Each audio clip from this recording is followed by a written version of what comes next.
The legal alcohol limit for drivers in Louisiana is 0.08%. According to alcohol.org, at this level of intoxication, you lose coordination, so your balance, speech, reaction times, and even hearing will get worse.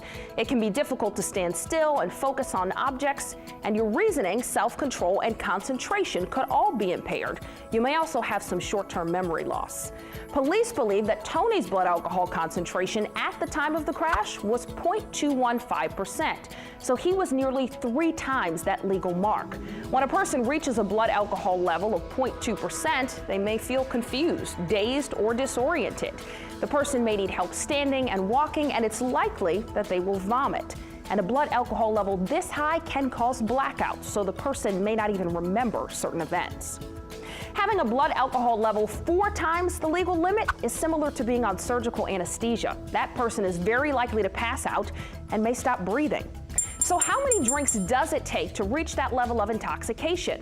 Well, there's no exact formula for calculating how many drinks equates to a given blood alcohol level because everyone absorbs and metabolizes alcohol at different rates.